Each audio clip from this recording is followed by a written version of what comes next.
If I can please ask you to take your seats. Good morning and welcome to the Maritime Cooperation Forum Conference at the 2024 ASEAN-Australia Special Summit. My name is Beck Strating. I'm the Director of La Trobe Asia at La Trobe University here in Melbourne. And it is my great honour to be convening today's conference and welcoming you all here this morning. It is so wonderful to see so many old friends and hopefully new friends here in the room today. We will begin the proceedings with a video message from the Prime Minister of Australia, the Honourable Anthony Albanese MP.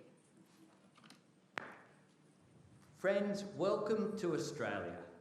It is an honour to welcome you to the ASEAN-Australia Special Summit in Melbourne. Australia is proud to be ASEAN's first and oldest dialogue partner. This year marks the 50th year of our partnership. It is an opportunity to reflect on how far we've come, on the strength of our enduring relationship, and on our vision for the future. Australia's connection with ASEAN is founded on our strong people-to-people bonds, our deep economic links, and our shared vision for a peaceful, stable and prosperous Indo-Pacific. I look forward to a great summit and to working together to build a partnership for the future. I would like to acknowledge the Wurundjeri Woiwurrung people and pay my respects to their elders, past and present. It is very exciting to have the region's foremost maritime experts here with us today from across academia, think tanks and government. The Maritime Cooperation Forum is significant for a number of reasons. Of course, it marks 50 years of dialogue partnership between ASEAN and Australia and 50 years of growing cooperation on shared regional maritime challenges.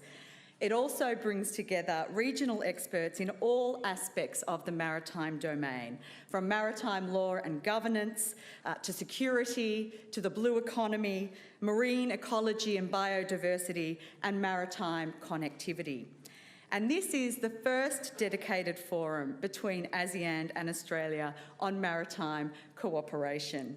What a way to ensure stability, security and prosperity for the next 50 years of our partnership and to celebrate the last 50 years by holding this forum within this 2024 ASEAN-Australia Special Summit. Now, before we begin with our keynote speakers, I would note that media will be present through today's conference.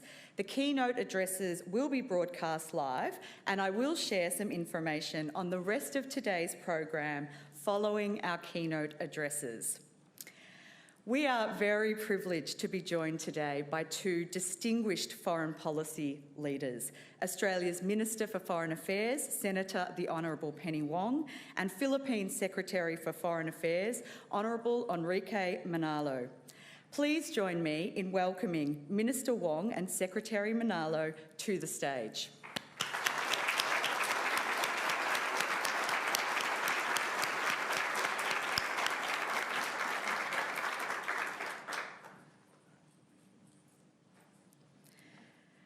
Minister Wong is no stranger to many of you here, given her frequent travel to Southeast Asia since becoming Foreign Minister in May 2022.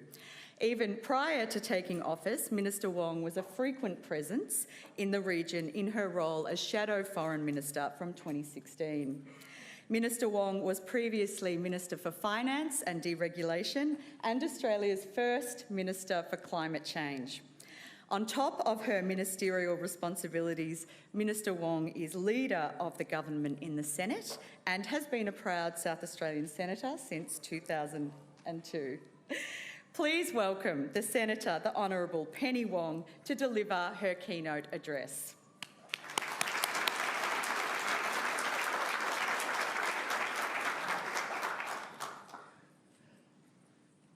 Thank you very much, Professor Strating. Can I first acknowledge also the traditional owners of this land, the Wurundjeri Woiwurrung and Bunurong Wurrung peoples of the Kulin Nations, and I pay my respects to elders past and present.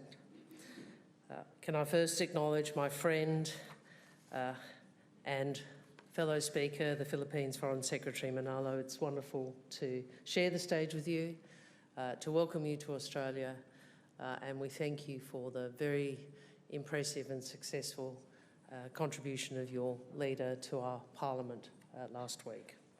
I also acknowledge Lau, this year's ASEAN's chair and Australia's ASEAN country coordinator. I want to thank our friends from Lau for your guidance and support as we prepared for this special summit. I want to start first with the Philippines and say again how honoured we were to welcome President Marcos to Canberra last week to deliver an address to the Australian Parliament. Our countries share a long friendship and partnership, and the formal elevation of our ties to a strategic partnership, announced by Prime Minister Albanese and President Marcos last year, is a reflection of not only our already deep ties, but the enormous potential to grow our relationship even further. The Philippines, of course, is a founding member of ASEAN. And when ASEAN was still in its infancy some 50 years ago, our visionary Prime Minister, Gough Whitlam, recognised ASEAN was already central to managing the region's challenges, and he could see that it would only become more central.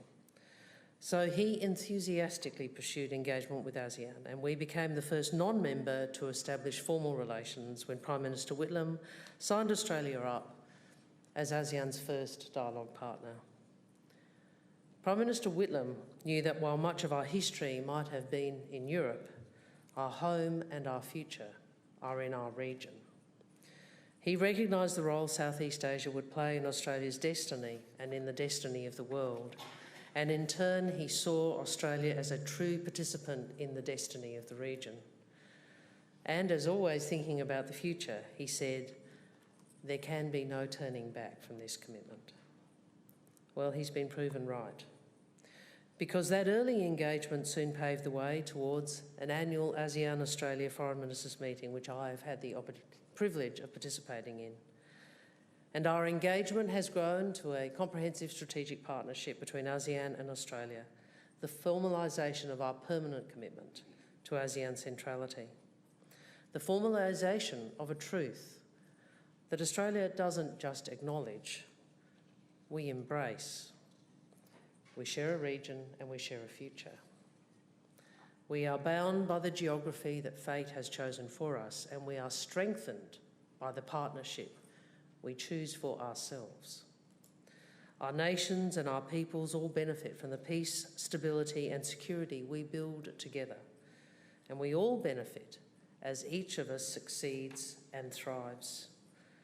Our belief in shared success underpins our commitment to increased economic partnership. At the ASEAN summits in Jakarta last September, our Prime Minister invested Australia's Southeast Economic Strategy to 2040. This strategy, crafted by one of Australia's most successful business leaders, Nicholas Moore, maps opportunities for trade and investment, how Australian and Southeast Asian business and government can work together to boost our economic engagement and to build shared prosperity. At the business track of this week's special summit, we will discuss with 100 CEOs and hundreds of business enterprises how we can continue to turn that strategy into action and substantially boost two-way trade and investment to all of our benefit. Shared prosperity is an incentive to maintain peace, yet it is not enough to guarantee peace. The stakes are clear. We know that a major conflict in our region would be devastating to our communities and economies, as the terrible conflicts in Gaza and Ukraine have shown. So we all have a responsibility to shape the region we want to share, peaceful, stable and prosperous, a region in balance, where each country can pursue its own aspirations, where no country dominates and no country is dominated. Maintaining this character is a continued and continuous process. It requires us all to nurture and protect agreed rules, to uphold international law, to prevent conflict and to build strategic trust. This is more important than ever, with the region's character under challenge. President Marcos said to the Australian Parliament last week, "Geopolitical polarities and strategic competitions threaten our hard-won peace, even as we remain beset by unresolved inequities and inequalities within and amongst nations." We see this in many ways. We see claims and actions that are inconsistent with international law, particularly with the UN Convention on the Law of the Sea, the legal order for the seas and the oceans. We face destabilising, provocative and coercive actions, including unsafe conduct at sea and in the air, and militarisation of disputed features. We know that military power is expanding, but measures to constrain military conflict are not, and there are few concrete mechanisms for averting it. So these factors give rise to the most strategic, most confronting circumstances in our region for decades. Australia welcomes the December statement by ASEAN foreign ministers, which expressed concerns about developments that threaten regional peace and security in the maritime sphere. The statement reiterated the need for dialogue, restraint and the peaceful resolution of disputes in accordance with international law, particularly UNCLOS, and the need for building trust and confidence, which itself requires transparency and restraint, and the importance of regular dialogue between China and the United States. Australia supports this approach, and we play our part in advocating for peace. Since I became Foreign Minister, I've consistently reiterated US calls for open lines of communication with China and said it was in all of our interests for these overtures to be met. So we welcome the resumption of leader-level and military-level dialogue between the United States and China. These are important steps on the path towards stability that the region has called for. We must also commit to preventive architecture to increase resilience and to reduce the risk of conflict through miscalculation or misunderstanding. And this isn't just about the great powers. Australia listened carefully to Prime Minister Lee Hsien Loong when he said last year, "This rivalry affects every country and region in the world, and the risk of accidents and miscalculation is ever present, especially in dangerous hotspots like the Taiwan Strait. This worries Asian countries a lot. We are close to ground zero." This situation requires all of us to shape habits of cooperation that sustain the character of our region, to insist that differences are managed through dialogue, not force, to insist that communication never be withheld as punishment or offered as reward. We want to support ASEAN member states to ensure collectively we all have the practical tools we need to be able to rapidly and effectively de-escalate tensions and crises. In January, Australia, Indonesia and Malaysia co-hosted an ASEAN Track 2 workshop on conflict prevention and the ASEAN-led regional architecture, where academics from all ASEAN member states and partners put forward creative and practical recommendations to enhance ASEAN's conflict prevention capacity. And we are heartened by the extensive work being taken forward by many member states, such as the recent agreements between the Philippines and Vietnam on maritime cooperation and on preventing and managing incidents. These investments in diplomacy are all contributing to build coalitions, to foster assurance, to reduce tensions and contribute to strategic balance. Alongside these efforts to reassure, reducing the risk of conflict also requires deterrence. And Australia is transparently investing in a capable military defence industry and partnerships to continue to be a reliable security partner for the region. Our long-standing defence partnerships in the region, including with ASEAN member states, build not only interoperability, they build friendships and they build understanding. Together we show the high costs for anyone seeking to provoke conflict. We are an active member of ASEAN's defence architecture, including through the ADMM Plus Experts Working Group on Maritime Security. because the ASEAN Maritime Outlook and ASEAN Outlook on the Indo-Pacific are right to recognise that the waters of Southeast Asia are among the most strategic maritime domains in the world. And the maritime domain is at the heart of our shared interests. It is also at the heart of our shared prosperity. And so we welcome ASEAN's first joint maritime military exercise, ASEAN Solidarity Exercise 2023, which demonstrates its capacity for collective action and mutual support. The countries of our region rely on oceans, seas and rivers for livelihoods and for commerce, including free and open sea lanes in the South China Sea. The ASEAN Charter and the Treaty of Amity and Cooperation in Southeast Asia both set norms for the region and for our approach to preventive diplomacy and conflict prevention, including in the maritime space. So Australia is working with ASEAN to increase resilience to coercion and to ensure waterways that serve us all remain open and accessible.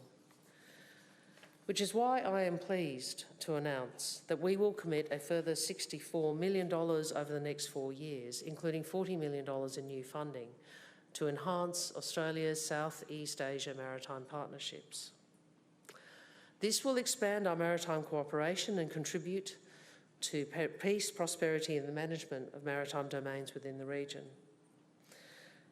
I also welcome recent comments from Indonesian President Widodo, who said, "We also have a responsibility to lower the tension, to melt the ice, to create space for dialogue, to bridge the differences." We support efforts to use norms, rules and principles to enhance maritime stability, and we welcome efforts by Indonesia, Malaysia, Vietnam and the Philippines to delimit their maritime boundaries in accordance with UNCLOS.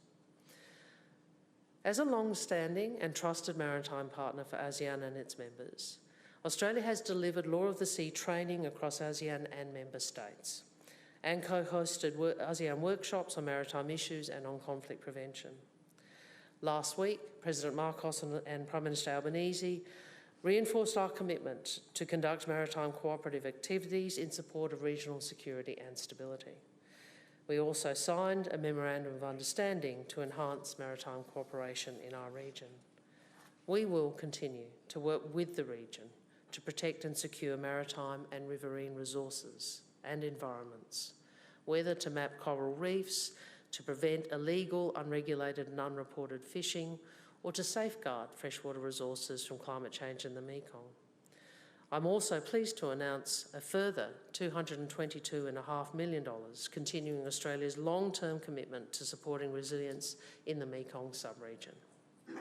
A second phase of the Mekong-Australia Partnership will build on our existing partnerships to invest in water security, climate change resilience, combating transnational crime and strengthening sub-regional leadership. Friends, in conclusion, I make these points. What happens in the South China Sea, in the Taiwan Strait, in the Mekong sub-region, across the Indo-Pacific affects us all. Australia will always seek our security within the security of our region. We recognise ASEAN's centrality is the key to the region's stability and security. So we are committed to supporting ASEAN's leadership. We recognise and respect the strength of ASEAN's collective voice, which resonates throughout the region when it speaks of its view of the importance of rules and of sovereignty. Our region comprises different political systems, but we share a common interest in maintaining open and transparent communication. These habits of communication, these norms of cooperation, these underpin the character of our region. Never underestimate the capacity of norms to underpin the character of a region and of ASEAN's role in enabling and buttressing those norms. And it is a character that we wish to preserve, free from coercion or threat of force. So for all of these reasons, I am pleased with my friend Enrique to open this Maritime Cooperation Forum today. It is an opportunity for Australia and for ASEAN, for officials and academics to advance our shared economic security and environmental interest in a stable maritime sphere and to develop new ideas to support ASEAN's maritime vision. All states, big and small, have a stake in these issues, and all must be a part of their solution. Friends, our challenges are vast, and I encourage participants to be bold, as all our governments must be bold, because nothing less than the peace and prosperity of our region is at stake. Thank you very much.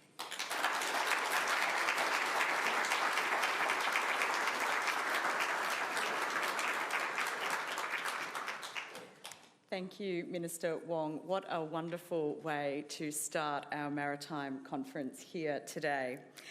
Secretary Manalo is a seasoned diplomat and foreign policy leader appointed to his current role in July 2022. Secretary Manalo has been a professional diplomat for over 4.5 decades. He has twice been appointed Under Secretary for Policy and previously served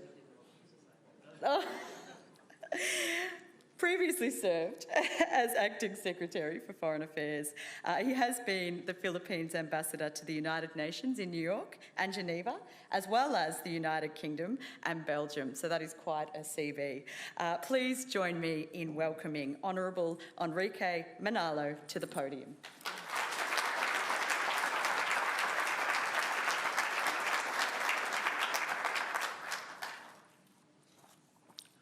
Thank you. Foreign Minister Penny Wong, my dear friend and colleague, esteemed guests from government, colleagues in the diplomatic corps, private sector and academe, dear friends, good morning to you all. I acknowledge the traditional custodians of the land on which we meet and pay my respects to their elders, past, present, and emerging. Good morning. It's my great pleasure to address this Maritime Cooperation Forum on the sidelines of the ASEAN-Australia Special Summit. I arrived the other day from Canberra, where President Marcos completed a very successful visit to Australia, where, among others, he addressed the Australian Parliament. And his visit there further cemented the Philippine-Australia strategic partnership. This week, we witnessed a discourse as vibrant as the city of Melbourne on themes vital to the abiding connection between ASEAN and Australia. These themes, including business, climate and clean energy, youth and leadership, and maritime cooperation, span topics of relevance not only to the future of this relationship, but also to the future of Asia and the Indo-Pacific. This forum will focus on what is obvious and salient reality to ASEAN and Australia, our connectedness in our oceans and seas, and our shared responsibility in their stewardship. Living by the water is a familiar experience to many Australians, the majority of whom live within few kilometers of the coastline. For the 686 million citizens of ASEAN, it is no different. The seas and oceans are synonymous with tradition, livelihood, if not life itself. Consider the Philippines. We are an archipelago of over 7,600 islands, with one of the longest coastlines in the world at 36,289 kilometers. These islands, in fact, make up only 1/6 of our territory, 5/6 of which are water bodies within and around these landforms. In the expanse between ASEAN and Australia are our brethren in the Pacific nations, who as us, are inheritors of the Austronesian heritage and fellow stewards of the journey of the Indo-Pacific. So our geography and history underline this connectedness, which makes maritime cooperation more a necessity than a choice. Colleagues, the ASEAN Outlook on the Indo-Pacific, or as we call it, the AOIP, whereby ASEAN highlights the importance of the maritime domain in the evolving regional architecture and includes maritime cooperation as among its 4 priority areas. So this forum brings to us the aims of the AOP in many respects for maritime cooperation, as it recognizes the challenges we face in the maritime domain, which cannot be addressed by any country on its own. Addressing issues in this global commons, which are not bound by lines of political cartography, require goodwill, mutual trust, adherence to rules, and a common vision. Last August, we organized in Manila a dialogue on the maritime governance in the South China Sea on this very premise. The dialogue brought together a distinguished group of experts, thinkers, and practitioners to discuss the critical issues directly impacting the daily lives of citizens of coastal states in the backdrop of geopolitical complexities. The South China Sea, which lies at the heart of Southeast Asia, flanked by the Andaman Sea and the Indian Ocean on the west and the Pacific Ocean on the east, is, as we all know, a maritime region of strategic importance. Through the centuries, it has been a vital trade route, a fount of one of the world's most precious marine biodiversity, and a source of sustenance to citizens in the littoral states. The South China Sea holds an even more promising future as a hub where blue economies could emerge, reminiscent of the pulsating maritime trade that historically connected the peoples of the region with each other and with nature. However, such future will only be possible if nations in the region resolve to uphold cooperation over confrontation and diplomacy over the use or the threat of use of force. For the South China Sea and the seas and oceans of the Indo-Pacific to be unifying domains of peace, stability, and prosperity, we need to gather more strongly around the collective responsibility as well as a shared sense of stewardship. Solidarity around the rule of law, especially the 1982 UN Convention on the Law of the Sea, is a necessary starting point for this. UNCLOS, as the Constitution of the Oceans, provides the fundamental anchor for cooperation in the maritime domain and for resolving maritime disputes. The Philippines has invested heavily in UNCLOS ever since its inception, advancing with Indonesia and other states for the distinct rights for archipelagic nations. And we take pride in our active involvement in the negotiations for the 1982 UNCLOS, as well as the Convention on Biological Diversity and the UN Biodiversity Agreement on Areas Beyond National Jurisdiction, or as we call it, the BBNJ Treaty. And through these, we have demonstrated our commitment to promoting fair, just, and inclusive governance of the maritime commons. In the same spirit, the Philippines pursued the South China Sea arbitration with the aim of upholding the rule of law and promoting the peaceful settlement of disputes. The binding 2016 arbitral award is now part of international law. The shared stewardship of the seas and oceans in the region behooves us to unite in preserving the primacy of international law so we can ensure equitable and sustainable outcomes for all. It also calls for us to stand firmly together in opposing actions that contradict or are inconsistent with international law. Ladies and gentlemen, in his address to the Australian Parliament last week, President Ferdinand Marcos Jr. recounted the historical context for the partnership between the Philippines and Australia that seeks to reinforce each other's strengths as we contribute more to reinforcing the regional and global rules-based order. President Marcos Jr. underscored that geopolitics should not paralyze global governance, and that the existence of competition should encourage rather than preclude cooperation. In a region recently facing very significant geopolitical shifts, ASEAN and Australia actively pursue diplomacy and cooperation, not only through our dialogue partnership, but also through ASEAN-led mechanisms, such as the ASEAN Regional Forum and East Asia Summit. And aiming to drive action towards more synergy, ASEAN published the inaugural ASEAN Maritime Outlook last year. This takes stock of all maritime-related efforts of ASEAN and also provides a map that points to the future contours of maritime cooperation in the region. And we encourage all our partners, especially Australia, to make full use of the outlook. Let me now highlight 5 specific areas of special importance to the Philippines in relation to today's discussions. Firstly, bilateral defense and maritime security. We pursue and honor mutually beneficial arrangements, including with Australia, as part of our duty to strengthen the rules-based security architecture and preserve regional and global peace, security, and stability. The Philippines considers this a duty which is sacred as being a founding member of the United Nations and ASEAN. Secondly, marine environment protection and biodiversity conservation. Healthy and sustainable marine ecosystems are a matter of survival for millions of communities in the region.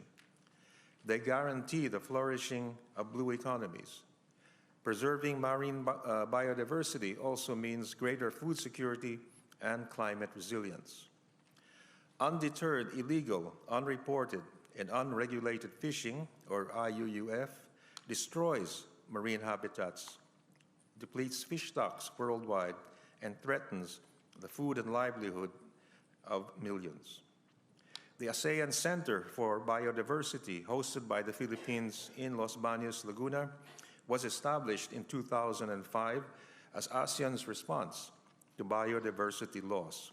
And we invite all partners, including Australia, to actively engage the ACB in its role as a regional hub for knowledge sharing, capacity building, and partnerships.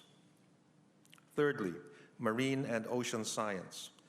ASEAN and Australia both have the most extensive and diverse coral reefs in the world, and our marine fishery production is highly dependent on these critical habitats. These marine resources are under threat from multiple factors, including overfishing, pollution, and climate change. And we must work together to generate the science and apply innovative technologies that we need to manage, protect, and preserve our precious marine resources and sustainably harness their potential to serve mankind in the frontiers of medicine, food security, and climate resilience. Fourthly, addressing marine debris. We look forward to Australia's continued support for the ASEAN Regional Action Plan for combating marine debris in the ASEAN member states. Joint efforts of governments and stakeholders are necessary to translate this plan into national and local legislation in order to restore and to preserve the health of our seas and oceans. And fifthly, the Philippines, with its shipbuilding and seafaring heritage, places strong emphasis on maritime transport.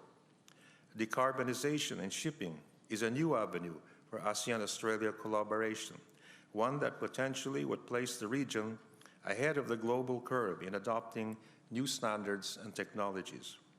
This will better align the regional industry with global climate change goals, while unlocking new economic opportunities. With Filipino nationals accounting for the highest number of the global seafaring workforce, the Philippines supports initiatives for upskilling global maritime professionals for a greener shipping industry. Australia is welcome to support ASEAN's well-developed framework for cooperation in maritime transport, including in modernizing ports through digitalization and innovation. Friends, colleagues, as a final point, I would like to invite attention to the need for knowledge sharing and cooperation in the application of maritime law to issues such as deep-sea mining, sea level rise, and biodiversity beyond national jurisdiction. With Australia's support, the Philippines hosted a regional workshop on the BBNJ Treaty last November to socialize the treaty in the regional consciousness. The entry into force of the BBNJ Treaty is in the interest of all humanity. ASEAN and Australia can continue playing an active role in both the ratification process and in its meaningful implementation. Sea level rise urgently requires attention in terms of its immediate impact on communities and its implications on international law.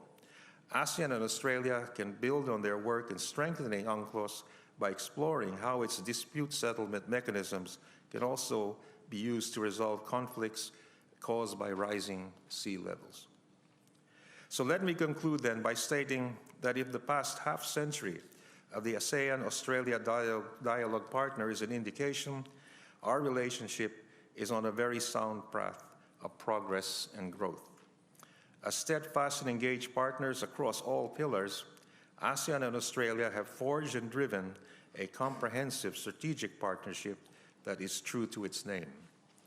I wish this forum all the success in fostering greater understanding of our common interest and shared duty as stewards of our seas and oceans. Thank you very much.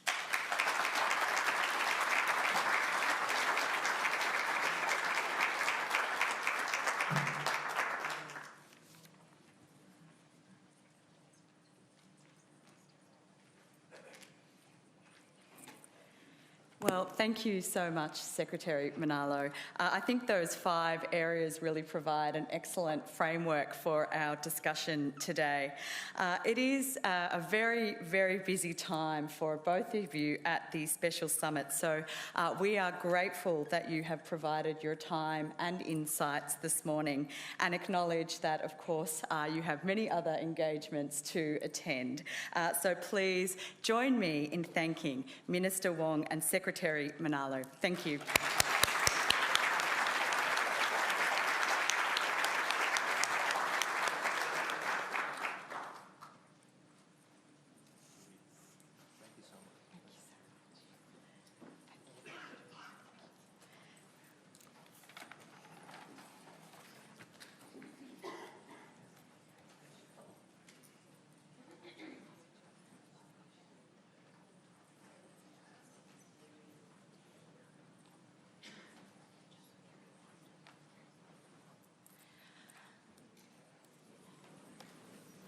It is now my pleasure to invite Perry Wandin to the stage. He will be providing our welcome to country this morning.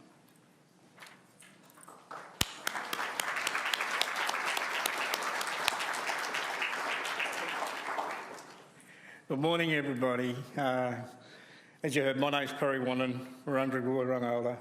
Proudly given that title from my father when he passed 21 years ago, and he was our last Narangita, meaning the head man.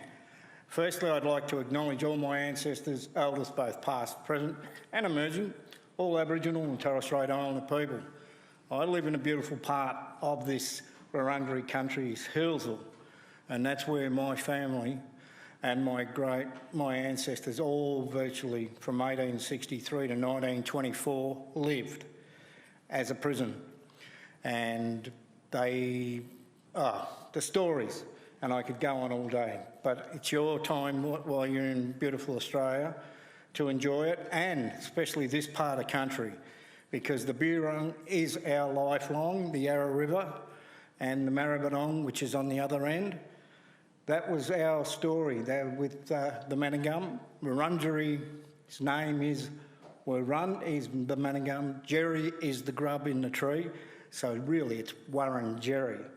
And Woi-wurrung is our language, so it's very similar to a lot of people, but we lost our language, we lost our tradition, and we're gradually getting it back because the government stole a lot of it from my ancestors, and today we are strongly finding our roots and getting it all back together. My father married an English woman.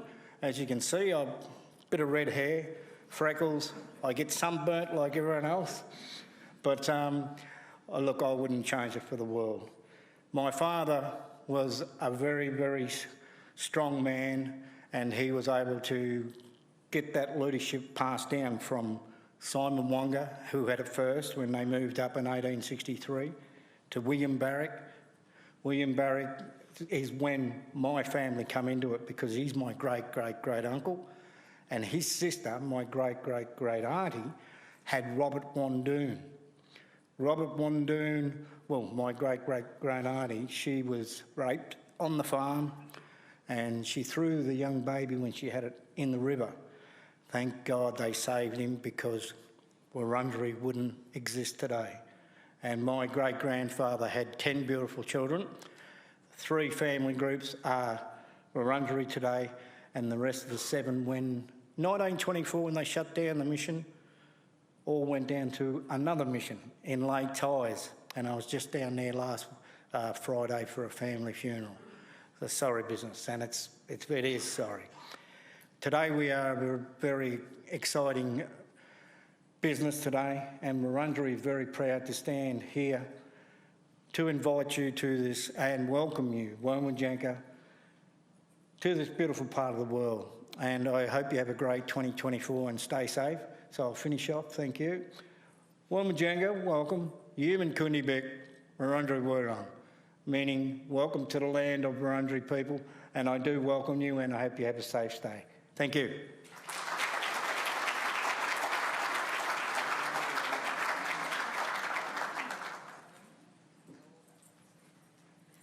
Thank you for that welcome to country.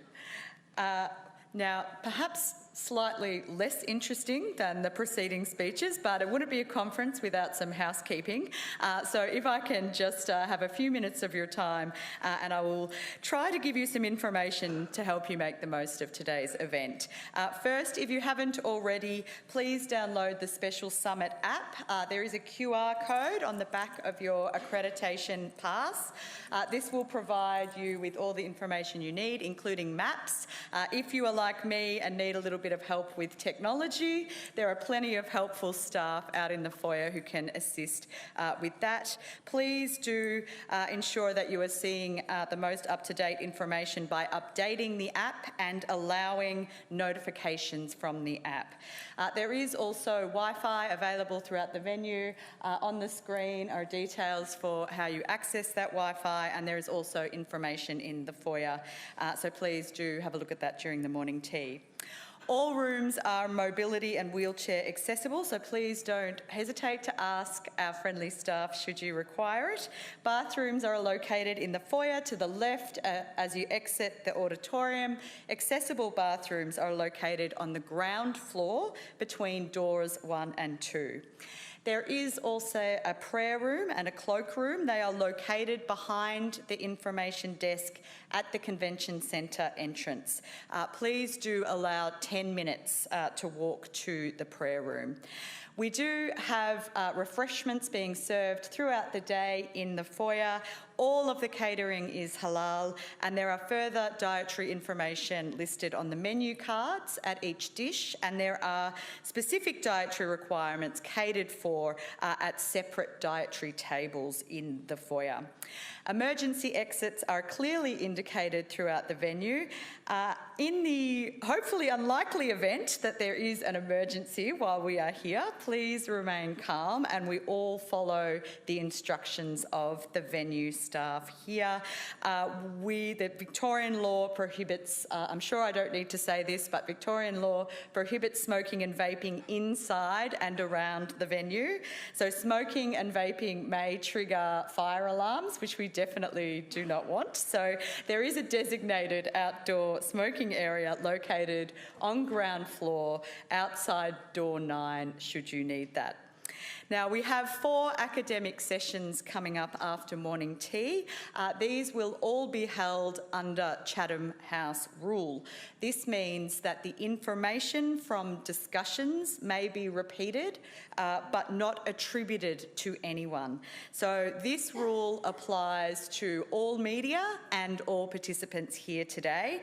We do welcome social media use, as long as it does adhere to that Chatham House rule. And of course, the wonderful thing about being a part of this special summit is that we all hail from a wide range of cultures, backgrounds, nations, cultures and disciplines, which we all respectively represent here today. And we also know that harmony is the spirit of both ASEAN and Australia. So I'm very confident that we will be doing all we can today to ensure that discussions are inclusive and respectful of custom, sensitivity and opinions that may be held by others. And finally, my last bit of housekeeping. During the break, we welcome you to take the opportunity to visit the Maritime Cooperation display out in the foyer. This is a stocktake and a celebration of ASEAN-Australia's maritime achievements. There are some publications that our partners have brought along for you to take home. There is also a model fish tech fish ladder built by Charles Sturt University in collaboration with the Australian Centre for International Agricultural Research. So I invite you to take a look at that. But that is all the housekeeping from me. I invite you to now go and enjoy morning tea, and we will be back for session 1 at 10:15. Thank you.